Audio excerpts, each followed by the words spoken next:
আলোচনায় অংশগ্রহণ করবেন বাগেরহাট ২ আসন থেকে নির্বাচিত মাননীয় সংসদ সদস্য জনাব শেখ মঞ্জুরুল হক রাহাত। আপনার সময় ৫ মিনিট। শেখ মঞ্জুরুল হক রাহাত। বিসমিল্লাহির রহমানির রহিম। মাননীয় স্পিকার, আপনাকে ধন্যবাদ। আমি আপনার মাধ্যমে বাগেরহাট ২, বাগেরহাট সদর উপজেলা এবং কোচো উপজেলার সর্বস্তরের জনগণকে ধন্যবাদ জানাই, কারণ তারা অর্ধ লক্ষাধিক ভোটের ব্যবধানে বিজয়ী করে আজকে এই মহান সংসদে আমাকে কথা বলার সুযোগ করে দিয়েছেন। মাননীয় স্পিকার, আমি আজকে মহান সংসদের রাষ্ট্রপতির ভাষণের উপরে যে বক্তব্য প্রদান করার সুযোগ পেয়েছি, এজন্য আপনাকে আবার ধন্যবাদ জানাই। কিন্তু আমি রাষ্ট্রপতিকে ধন্যবাদ দিতে পারছি না বিধায় আন্তরিকভাবে দুঃখ প্রকাশ করছি। কারণ যে দীর্ঘ ফ্যাসিবাদের সময়ে সারা বাংলাদেশের মানুষ অত্যাচার, নির্যাতন, জেল, জুলুম, হুলিয়ার মধ্যে তাদের জীবন কাটিয়েছে, ঠিক সেই সময় ফ্যাসিবাদের পক্ষ নিয়ে রাষ্ট্রপতি ভূমিকা পালন করেছে, সেজন্য তাকে ধন্যবাদ দিতে পারলাম না। তবে ফ্যাসিবাদ সরকারকে আমি ধন্যবাদ জানাই।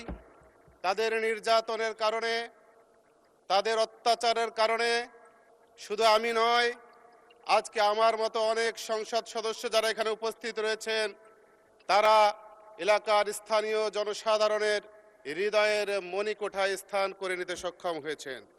মাননীয় স্পিকার, আমি আজ এমন এক জনপদের প্রতিনিধিত্ব করছি যে জনপদটি খাজা খানজাহান আলী রহমতুল্লাহ আলাইয়ের পূর্ণভূমি এবং বিশ্ব ঐতিহ্যের ধারক, যেখানে ইউনেস্কো স্বীকৃত ৬০ গম্বুজ মসজিদ ও বিশ্বের বৃহত্তম ম্যানগ্রোভ সুন্দরবনের প্রবেশদ্বার। কিন্তু মাননীয় স্পিকার, অত্যন্ত দুঃখের সাথে বলতে হয়, যখন বর্তমান সরকার বাংলাদেশকে দ্রুত গতিতে উন্নয়নের দিকে নিতে চলছে, তখন আমার নির্বাচনী এলাকাবাসী দীর্ঘদিন যাবৎ একটি রেল লাইনের জন্য হাহাকার করছে। বাগেরহাট পৌরসভাটি দিনে দিনে অধপতনের দিকে যাচ্ছে, দেনায় জর্জরিত রয়েছে। পৌরবাসীর সেবার মান শূন্যের কোঠায়। ইতিমধ্যেই পৌরসভাটি প্রথম শ্রেণী থেকে দ্বিতীয় শ্রেণীতে অবনমিত করা হয়েছে। মাননীয় স্পিকার, বর্তমানে বাংলাদেশের প্রধান সমস্যা হচ্ছে তেল সমস্যা। যে সমস্যাটা সরকারের পক্ষ থেকে অস্বীকার করা হলেও আমরা যখন রাস্তাঘাটে চলাফেরা করি, প্রত্যন্ত এলাকা থেকে সংসদ অধিবেশনে যোগ দেওয়ার জন্য আসতে থাকি, তখন তেলের সংকটের কারণে আমাদের গাড়ির চাকা অনেক সময় বন্ধ হয়ে যায়। আমি আজকে আপনার মাধ্যমে বর্তমান সরকারের সেই দায়িত্বশীলদের যারা এখনো তেলের সংকট নয় বলে আমাদেরকে বলছে, তাদেরকে সকল কথা প্রত্যাহার করে সঠিক তথ্য এই মহান সংসদে প্রদানের জন্য আহ্বান করছি। মাননীয় স্পিকার, বাগেরহাট সম্ভাবনাময় একটি জেলা। অপার সম্ভাবনা রয়েছে।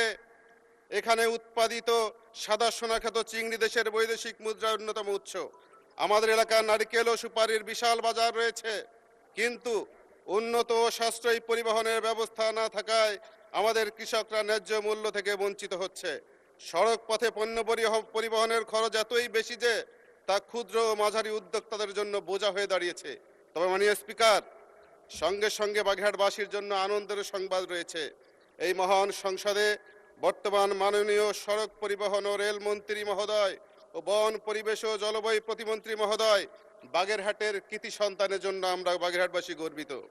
মাননীয় স্পিকার, ১৯১৮ সালের ব্রিটিশরা বাগেরহাটের গুরুত্ব অনুধাবন করে একটি রেল লাইন স্থাপন করেছিল, কিন্তু আজ থেকে ২০-২৫ বছর পূর্বে কোনো এক অদৃশ্য কারণে সে রেল লাইনটি বন্ধ হয়ে যায়। রেলের জমিগুলো বেদখল হয়ে গিয়েছে, রেলের স্টেশনগুলো ভুতুরে বাড়িতে পরিণত হয়েছে। আমাদের বাগেরহাটবাসীর এই দাবিটি মাননীয় স্পিকারের মাধ্যমে রেলমন্ত্রী এবং পরিবহন মন্ত্রীর দৃষ্টি আকর্ষণ করছি। মাননীয় স্পিকার, আজকে আমি আমার সময় শেষের পথে একটি কথা বলেই শেষ করতে চাই। শরীফ ওসমান হাদির সেই কথা, কেউ আমাকে আমাদের গুলি করে মেরে ফেললে তাদের ধরে বিচার করো, সেটা যদি করতে না পারো তাহলে নতুন কেউ জন্মাবে না। মাননীয় স্পিকার, আমি শেষ বেলায় শরীফ ওসমান হাদির হত্যাকারীদের বিচার চাই, যারা গ্রেপ্তার হয়েছে বাইরে তাদেরকে দেশে এনে বিচার